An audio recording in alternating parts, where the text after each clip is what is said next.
स्वागत है आपका कौशल विद लर्निंग में। आज हम सीखेंगे भारत की भौगोलिक स्थिति। जैसे आर्यवर्त। आर्यवर्त ये हमारा क्या है, भारतवर्ष का नाम है। क्या है आर्यवर्त, क्या है हमारा भारतवर्ष का नाम है। आर्यवर्त कैसे पड़ा?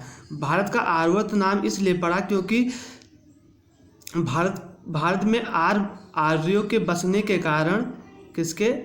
आर्यों के बसने के कारण, आर्यों के बसने के कारण भारत देश का नाम, देश का नाम आर्यवर्त पड़ा। अब दूसरी बात ये भी जानेंगे, आर्यों में सबसे शक्तिशाली राजा जो थे वो थे भरत। आर्यों में सबसे शक्तिशाली राजा कौन थे? आर्यों में सबसे शक्तिशाली राजा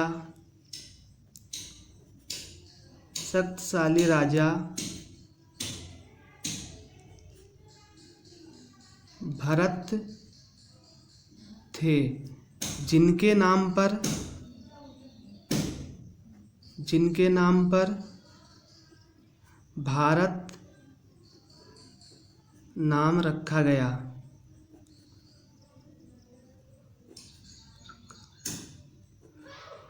वैदिक आर्यों का मूल निवास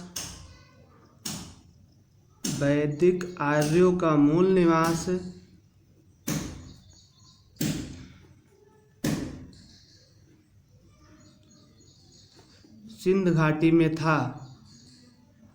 कहाँ था? वैदिक आर्यों का निवास सिंध घाटी में था। ईरानियों ने इसे हिंदुस्तान बताया है।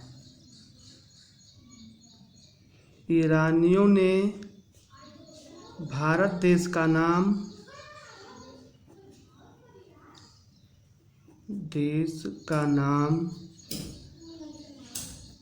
हिंदुस्तान बताया है।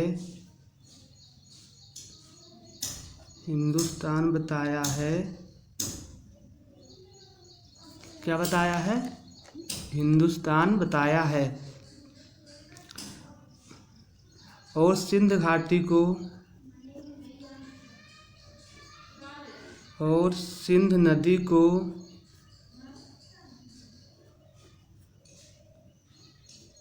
हिंदू नदी कहा है। क्या कहा है? हिंदू नदी कहा है।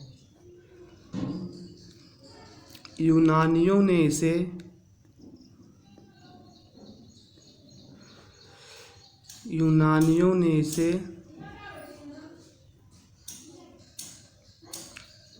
सिंध नदी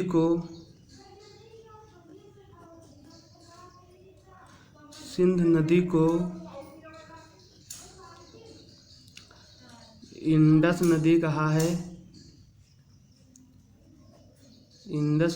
कहा है। और इस देश का नाम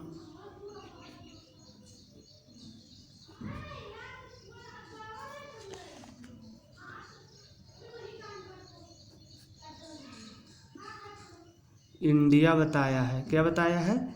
इंडिया बताया है। जो हमारा जो भारत देश है, भारत देश मध्य एशिया में स्थित है। कहाँ स्थित है? भारत देश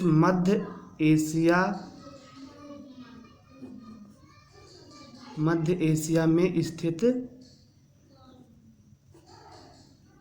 है। अब हम फिर से रिकॉल करते हैं। आर्यों के बसने के कारण भारत देश का नाम आर्यवर्त पड़ा।